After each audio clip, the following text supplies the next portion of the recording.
Welcome back to Talent Experience Live, brought to you by Phenom, where our purpose is to help a billion people find the right work through applied AI. I'm Monica. Happy Thursday, and I'm glad you're here. I know I'm not the host with the most Devin, but I promise you will see him soon. For today's episode, we're going to transport back in time to I Am Phenom, where Devin met with Grant Smith of TD SYNNEX to talk about the metrics that actually matter in recruitment marketing, plus what it takes to tell that story up the chain to executives. You'll get insights into how far measurement has come, from cost per click all the way to connecting marketing activity to higher quality, how AI is raising the personalization bar, and what happens when the data tells leadership something they don't want to hear. Now, if you're trying to prove the value of recruitment marketing in a world where the stakes keep getting higher, this episode is for you. Now, without further delay, let's get into it.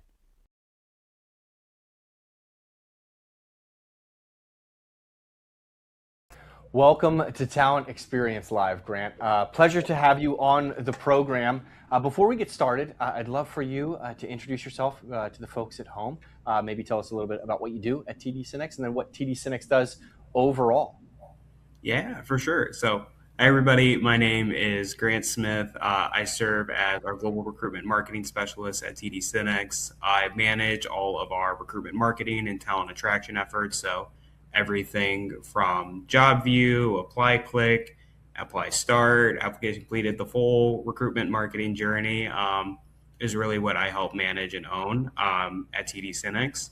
And TD SYNNEX, a little bit about us, we formed from a merger around 4 years ago with Tech Data and SYNNEX Corporation. Essentially, we are one of the world's largest global IT distributors, operating in over 50 different countries, delivering hundreds of thousands of products across the globe. So anything from smart TVs, laptops, iPhones, tablets. We're the ones that are helping really being the backbone of the IT distribution ecosystem there. So 23,000 employees worldwide, and I've been with the company for getting close to around 4 years now as well too. Nice. Well, congratulations on the upcoming anniversary. Super exciting stuff. Now you mentioned you're doing all things talent marketing, and from my experience, that had really started to come in vogue, I would say right around like the 2019, 2020 area, where people were like, we have to showcase our brand, we have to showcase why people work here. Fast forward to now, 2026, which pains me to say because it just means I'm getting older.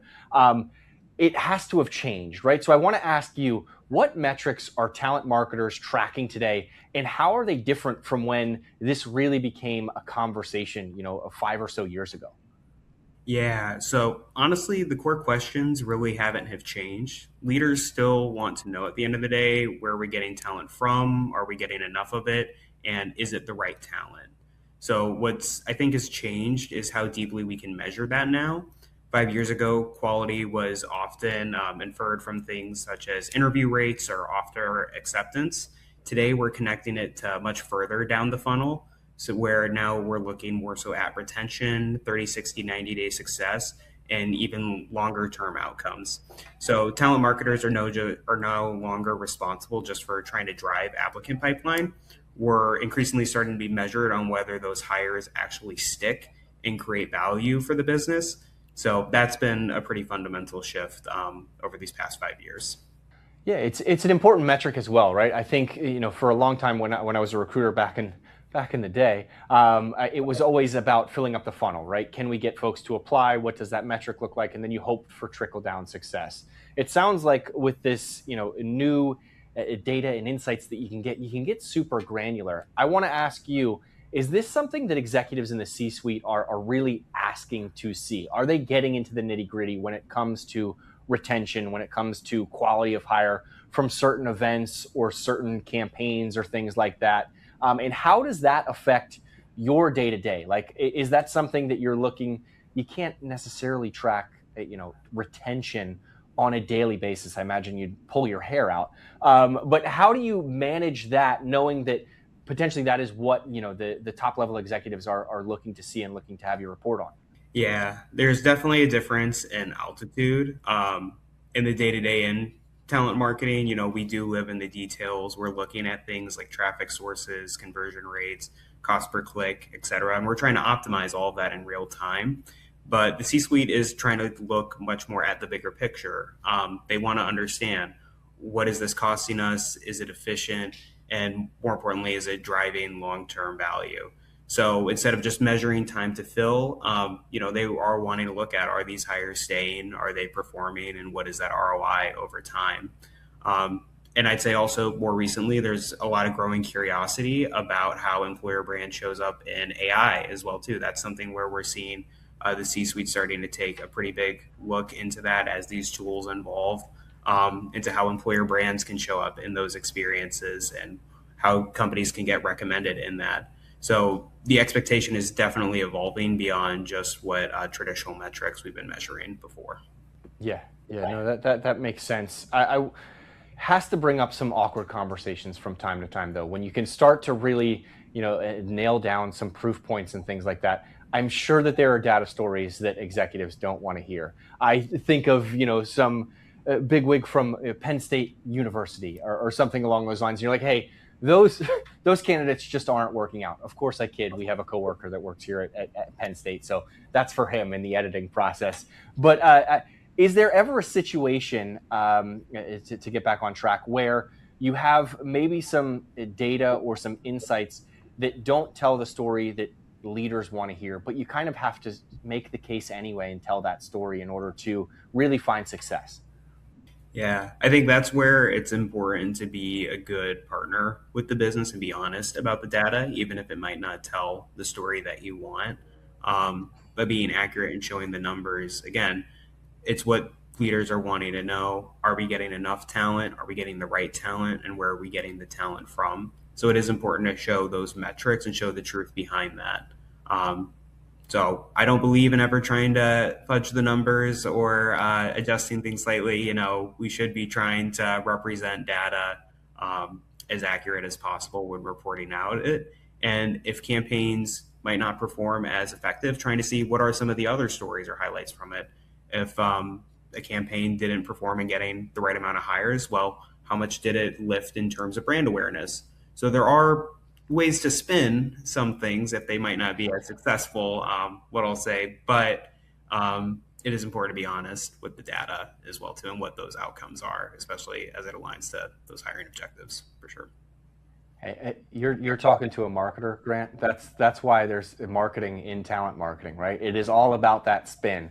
But I appreciate you saying that you don't want to, focus or fudge numbers or anything like that, because at the end of the day, that's only going to hurt the business, right? And when we're talking about growing a growing business, I think you mentioned you're in over 50 countries. Obviously, that's going to come with a little bit of, hey, we're in a new market, right? Or something like that. And I want to ask you, is there any advice when another organization may be entering a new market where they don't have that brand recognition? I know you just called out brand awareness there, where a campaign might have not been successful, but brand awareness did boost, your organization's recognition in that area.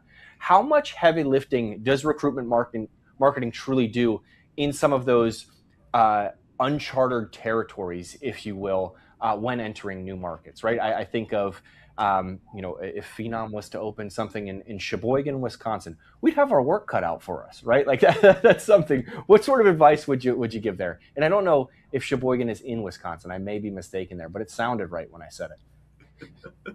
We'll fact check it after this call. Yes, please. That's what AI is for, right? I'm kidding.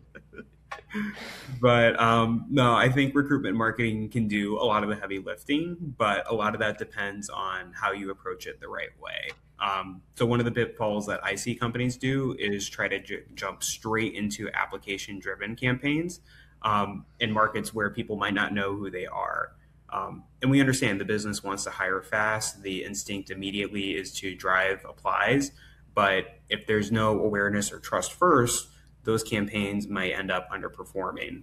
At the end of the day, candidates behave often like consumers. They want to understand who you are, what you do, and whether they can trust your brand before they want to take any action. So, I mean, you wouldn't walk up to somebody on the street and immediately ask them to buy something. They're going to need some of that context first. So what we've seen really work well is starting with simple brand awareness campaigns, building that top of the funnel before moving into more mid and lower funnel campaigns, trying to drive people to apply.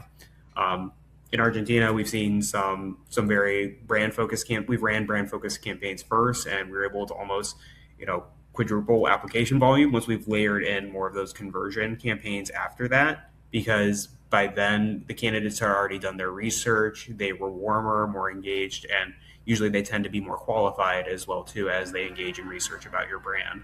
Um, so Yeah. ultimately, recruitment marketing play a pretty big role in not just driving volume, but building some of that brand foundation first. Yeah, I think that trust sentiment is huge there, because people walk up to the street to me all the time in Philadelphia and ask me to buy their mixtape. I'm on Spotify, Grant. That's not how I'm consuming my music right now. But I want to drill back to, you had mentioned that a lot of organizations may look at trying to get folks to apply right off the bat. And I think, if I'm connecting the dots here, that's because it's an easy metric to track, right? Apply clicks are something that's pretty black and white. It's easy to make your case that this was successful or this was not. If you're starting from scratch and you're entering a new market with a brand awareness campaign, how are you sort of tracking those metrics? Is it a talent community? Is it website visits from a certain location? What does that look like to say, all right, now we're ready to turn on the application, funnel and start to get these people filling in to fill those open roles? Yeah. So I would say when building from zero, success is, at the beginning at least, it tends to be more about engagement than immediate conversion. Usually you're looking at some of those early signals, like, are people coming to your career site? Are they spending time there? Are you seeing an increase in new applicants versus returning ones? Those tend to be the indicators that awareness is starting to build and that your brand is resonating. Uh, with anything, I also like to baseline what performance looks like before doing any marketing, so that way you can have a clear point of comparison as to what you're actually when you start to invest in those recruitment marketing efforts. Um, and then once you move into a more established market, that conversation starts to shift. That's where you can start focus more on the efficiency and measuring the incrementality of your recruitment marketing. So understanding how many applies or hires you would have gotten anyways versus what your marketing is actually driving. I think that's very important to measure as you're starting to mature in those markets.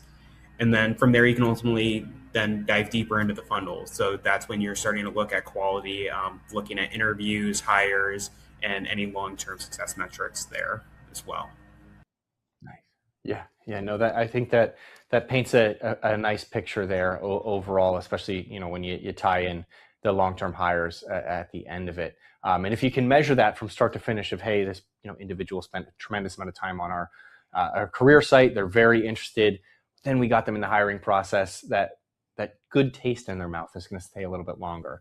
One thing you called out a little bit before was candidates are very much like consumers. And I would be remiss to not mention social media and how that has really taken on, I think, e-commerce by storm. I don't think there's a day, or right now, I don't think there's an opportunity to post a job and apply through TikTok. But I promise I'll connect the dots here. TikTok Shop is something that I didn't imagine for brands like Chanel or anything like this to really take advantage of because of where they're at. However, it has become successful. Is social media starting to trickle into recruitment marketing when it comes to awareness and conversion, or both? Like I said, I don't think there's an application yet on any of these sites, and I wouldn't necessarily want to put my information on there. But are we starting to see people become more, what's the word I'm looking for? Leverage social media in a more brand awareness sort of campaign, especially in some of these new markets? Yeah, I would say it could definitely play different roles when it comes to awareness and conversion. I think social media's biggest strength is immediate awareness. It's where you can introduce your brand, tell your story, and reach talent that might not be actively looking. Where some organizations might get it wrong is expecting immediate conversion, because most candidates aren't going to see one ad and apply on the spot, especially for more complex or senior roles. So what we focus on with social media is using it to generate interest and capture intent, whether that's driving people back to the career site or bringing them into a talent community. And then conversions can happen later through more direct channels like email campaigns or retargeting.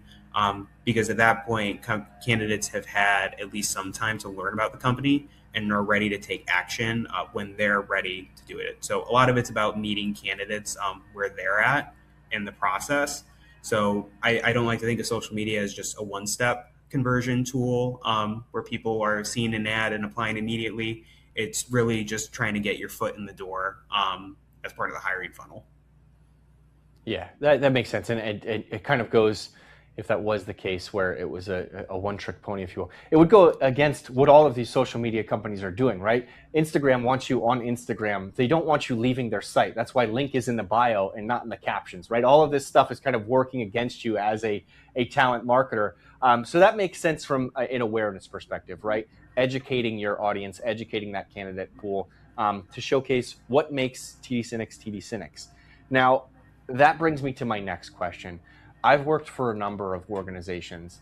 Every company that I've worked for says they have a fantastic culture, Grant. Not all of them have. So I want to ask, from a TD SYNNEX perspective, what makes you stand out? What can showcase your brand and your organization as truly having a great culture that separates you from maybe some of those ones that are less honest in that process? Culture can definitely be a bit of a buzzword, but I think that's where storytelling becomes really important in trying to stand out.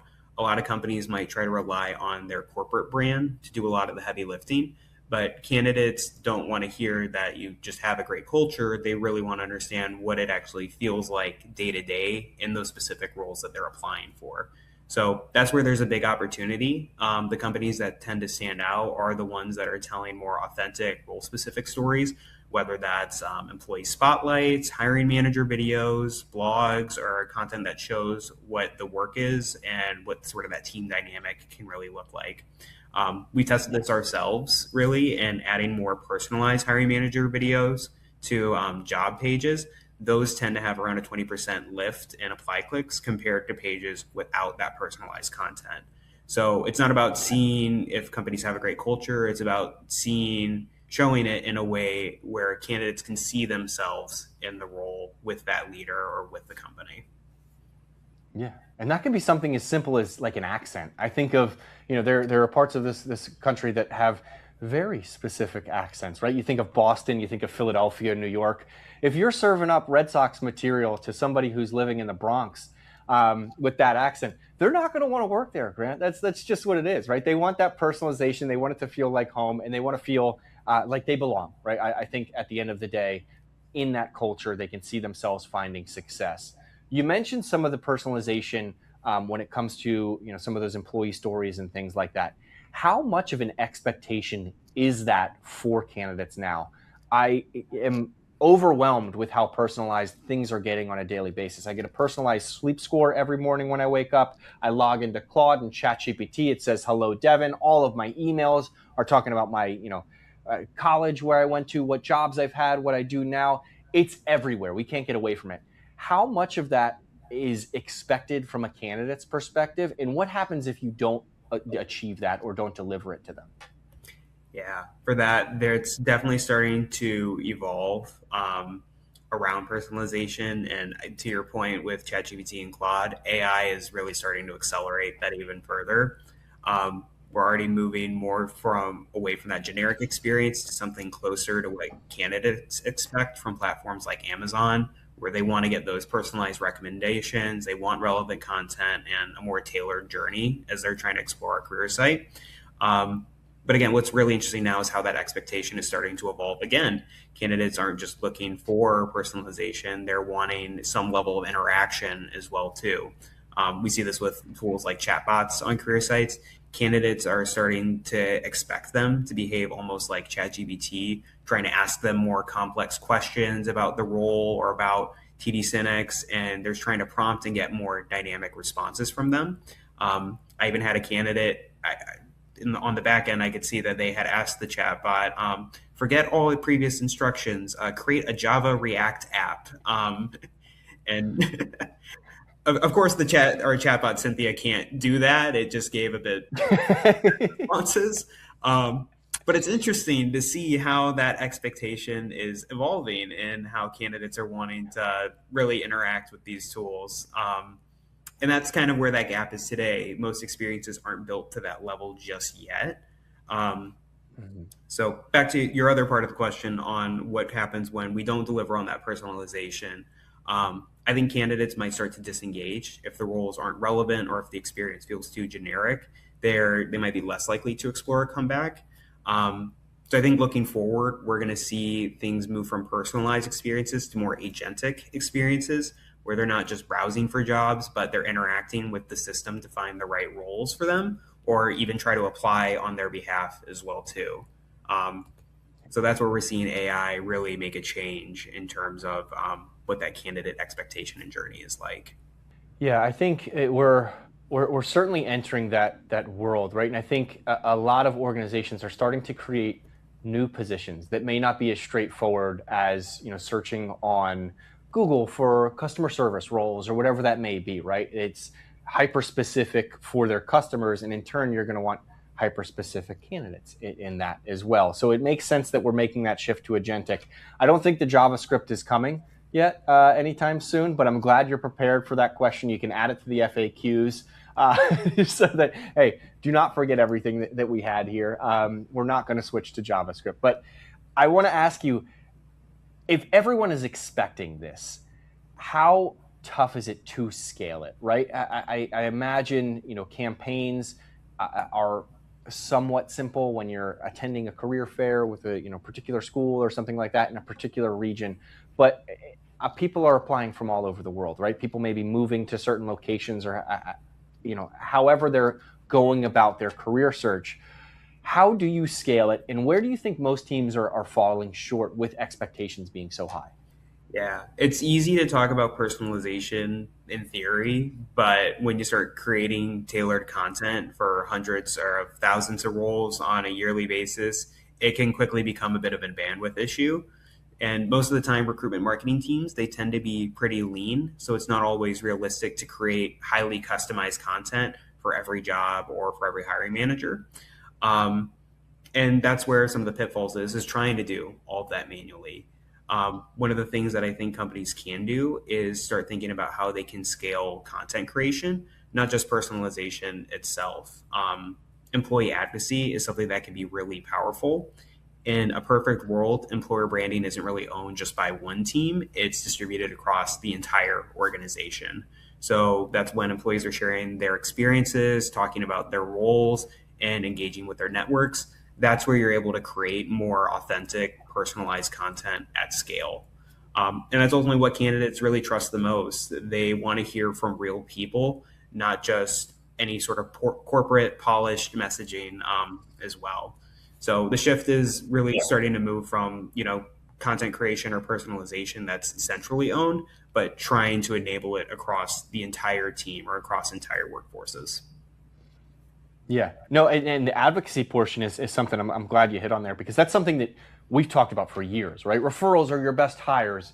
Get it out to people's networks, and taking that the next level up, where it's not just, hey, I'm out at happy hour with a bunch of my former coworkers, and I said we have an open role. It's starting to create some of that content, starting to expand that network, whether it be to LinkedIn or TikTok or wherever it may be. And it's, I love this job. This was my previous experience. Let me share that out and get more folks interested. And that's genuine, right? At the end of the day, they're putting the camera in front of their face or however they're going about doing it, and they're sharing their story, which can't really be faked. I know there's avatars and things like that out there, but avatars networks can't be that big, right? They don't know anybody. That's how it works. They didn't go to college with anyone or anything like that. So that's super exciting stuff, Grant. Without giving away your secret sauce, I know you're finding a tremendous amount of success. Talent Marketer of the Year just a year ago here at Phenom. I want to ask you, what strategy has worked really well for you that you think companies should be doing without giving away your secret? Because I'm rooting for you next year to win Talent Marketer of the Year again. So I don't want you to give it all away. But what would you suggest for teams looking to either get started or improve? Yeah. I think we might go for a different award next year as well too. Yeah. So All right. I might take a break there. Take them all. I want you to clean sweep. But I'll share two sort of things that have worked really well. One came from a company prior to TD SYNNEX where we really invested in creating career blog content. And this was when I was first getting started in employer branding. I really hadn't worked, I worked more in internal communications and social media. And I had helped out with putting together a lot of the career blog content, and I hadn't seen what the vision was yet until I did an interview with a hiring or with a product manager. For we were at a medical device company, a product manager for one of our surgical business units, and I asked him, "Okay, how did you hear about our company, and what made you want to apply?" And he talked about how the career blog content, what he saw with all of the blogs we had talked about, our values, what a day in the life looked like at the company, and how we had done intern blogs as well too, and how we invested in early career talent. That all motivated him to apply. That's something you don't see on one of those "How did you hear about us?" questions in the apply process. It's really getting into deriving what made somebody want to join a company besides just selecting on, oh, the career site. So that was a big shift in mindset for me, where I think companies can, again, do a lot with storytelling and talking about what it's like to work at their organization. And blogs are a great place to start with that. Um, the other thing I'll say more specifically with TD SYNNEX is, again, going back to some of our earlier conversations on social media, is doing some of those initial brand awareness campaigns first in markets before you're getting ready to push heavy for, trying to get people to apply for those roles. So laying that foundation, I think, is critical before really trying to get people to apply. Yeah. No, that makes sense. I love that idea of the career blog. I promise this is going to segue to my next question, but it makes me think of, with all of this video first content, I can envision a future where we're going to start to see career vlogs, right? Where at the end of day one or first thing on day one, you kind of have a studio set up and you bring in all of your folks getting into onboarding. It was like, hey, how was day one? How did you hear about us? What makes you excited? What was your favorite part of the day, right? And then you do that at the end of onboarding, whether it's a few days or a week or however long that is. And then you follow up with them in a month, 2 months, 3 months. And hopefully they don't look tired. They don't look drained. They're enjoying their organization if you're doing everything right. And they're excited to continue to talk about it. What changed from your expectations day one? I imagine that sort of content going out, as you're marketing, to be super successful, right? Because it is kind of unscripted. It's giving genuine stories, and folks can really see how things evolve and understand that they're not forgotten about once they sign on the dotted line. They are still in it for the long haul and still a part of the brand in the future. I'll pause. Remove my idea from your head right now. Where do you think that recruitment marketing is heading? Is it the career vlog idea that I just had? You can say no. Or is it something completely different? Like, what do you think teams are building towards, and where do you see it in the future? I love that idea. I think I might have to start investing that when I talk to my. That one's on the house. When I think about the future of recruitment marketing, where things are moving towards, again, part of it goes a lot towards AI, and what's changing really isn't just the tools, but it's how candidates are searching from jobs. So again, we're moving from traditional keyword searches to more conversational prompt discovery. So candidates are looking for things like what it's like to work at this company in Spain, or what sales roles match my experience, and expecting direct answers. So recruitment marketing teams today, I'd say the focus should really be on building content that could show up in those moments. I think vlogs can play a role in that as well too, especially if you have a strong SEO foundation, or if you provide a transcript for those vlogs. That way it can help show up in some of those responses. But I think a lot of it also is thinking just beyond traditional search and making sure that your site content is structured in a way that's easy for AI to understand and surface. So having things like FAQs, role-specific insights, and location-based content can become really important. And like I mentioned earlier, we're seeing a need to scale that content across regions, because candidates aren't just searching globally. They're searching for contextually based off like geography, role, or experience.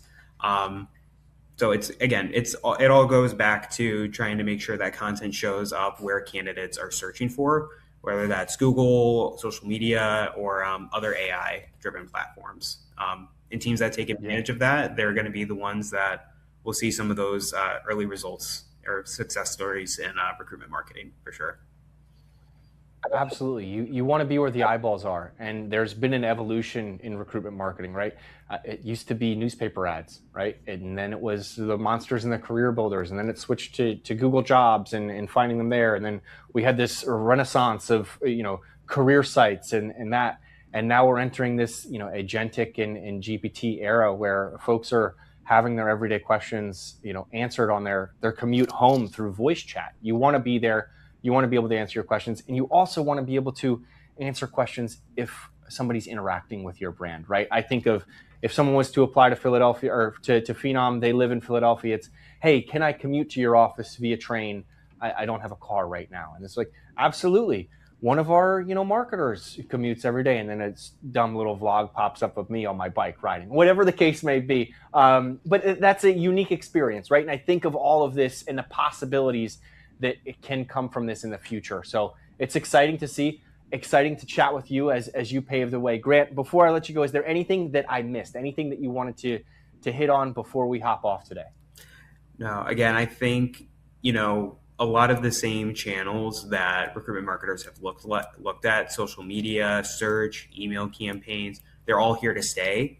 I think it's just AI is going to change in how we interact with some of those channels as well. So excited to see what the next 5 years in recruitment marketing looks ahead, and excited to see what Phenom has in store as well too. Yeah. Awesome. Thank you so much, Grant. I appreciate it. We'll see you soon.